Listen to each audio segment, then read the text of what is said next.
Alright guys, so in this week's episode of Julie's Playbook, we're going to be talking about, of course, that infamous pass interference call. Who I think is going to win the Super Bowl? And did Tom Brady already have an effect on the Super Bowl concession prices? All that and more when Julie's Playbook starts now.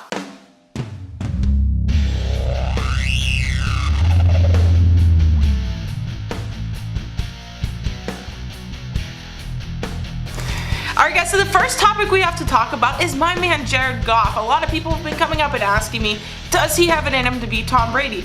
In short, yes. Let's not forget Tom Brady was beaten by a backup in Nick Foles and Eli Manning not once, but twice. Jared Goff is emerging and taking his Rams to new heights. Let's not forget he still has Todd Gurley, CJ Anderson, Tyler Higbee, and a ton of good receivers, and not to mention Aaron Donald on defense. The Rams team is just a complete package, and I just think they have the upper hand on the Patriots. Alright guys, so the next topic we have to talk about, of course, is that infamous pass interference no call. Roby Coleman's hit on Lewis in the Rams versus the Saints game. It was a turning point in the game. If the pass interference call would have been called, it would have set the Saints up for another touchdown. But there was no call. Roby Coleman hit Lewis when the ball was 5 yards downfield. I don't know what that ref was thinking. I don't know what he was watching. He's gonna lose his job, there's no doubt about that. Matter of fact, the Saints are filing a lawsuit to maybe get a rematch. I don't think it's gonna happen, but there's a lot of fans upset about it, and when it comes down to it, all I can say is I'm just so disappointed. Alright guys, so the next topic we have to talk about is the roughing the passer call. Do I think it was actually roughing the passer? No, Tom Brady even jerked back. The defender's hand barely brushed his face mask. I don't know what's going on with these refs, but man, am I disappointed.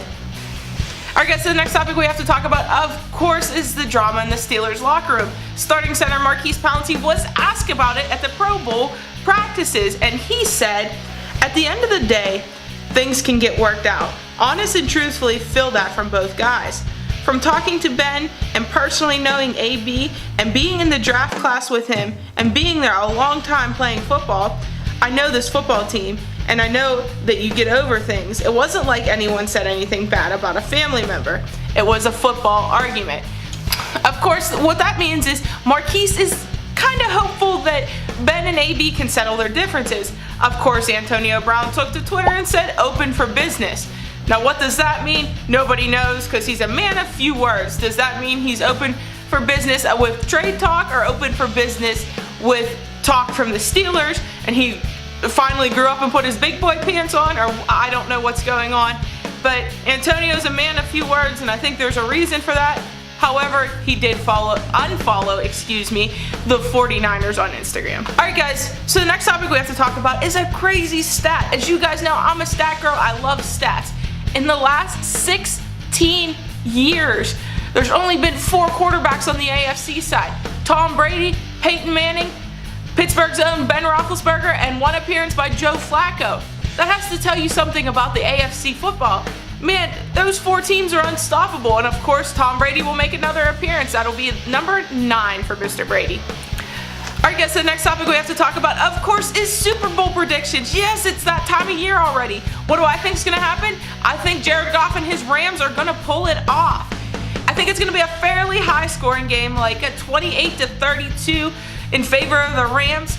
Both teams are fairly high-scoring teams and have a lot of offense to leave on the field. But of course, if Aaron Donald and Dante Hightower on the other side are on their game, it might be a low-scoring game, but as of right now, I think it's going to be a fairly high-scoring game. Again, 32-28, Rams take home the Super Bowl. Okay, so the next topic we have to talk about is Super Bowl concession prices, and I'm starting to think Tom Brady might have got a hold of them a little early because they're a little deflated. We're talking $2 pop, $2 popcorn, $2 hot dog, and a couple things for $3, but not much more than that.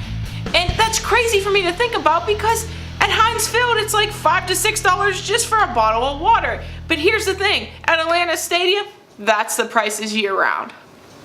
Alright guys, so that does it for this week's episode of Julie's Playbook. Don't forget to like, share, and comment on this video. And of course, 1 game left. That would be the Super Bowl. If you want to challenge me on DraftKings, that's at JGurdick9. But until next week, that's a wrap.